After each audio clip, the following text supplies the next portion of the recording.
महाराष्ट्र शासनाच्या अत्यंत महत्त्वाकांक्षी मुख्यमंत्री माझी लाडकी बहीण योजनेच्या सर्व लाभार्थी महिला भगिनींना विनंती करण्यात येते की ज्यांनी मुख्यमंत्री माझी लाडकी बहीण योजनेअंतर्गत ऑनलाईन अर्ज सादर केलेले आहेत त्या अर्जाची पडताळणी केल्यानंतर काही कारणास्तव त्रुटी आढळल्याने ते अर्ज अंशतः नाकारण्यात आलेले आहेत.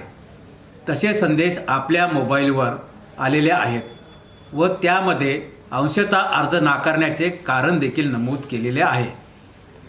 आपणा सर्व लाभार्थ्यांना विनंती आहे की आपण आपला अर्ज का नाकारण्यात आले आहे त्याचे कारण जाणून घ्यावे व त्याप्रमाणे आपला अर्ज अपडेट करावा. आपण ज्या ठिकाणाहून अर्ज भरलेला आहे तेथून तो अपडेट केल्यानंतर पुन्हा तालुका पातळीवर प्राप्त होईल.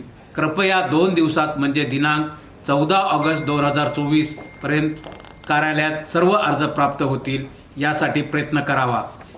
शासनाच्या या महत्त्वाकांक्षी योजनेचा लाभ प्रत्येक लाभार्थी महिलेला मिळावा यासाठी हे अर्ज तात्काळ 2 दिवसात अपडेट करून घ्यावेत असे आपल्या जिल्ह्याचा जिल्हाधिकारी या नात्याने मी आपणास आवाहन करीत आहे.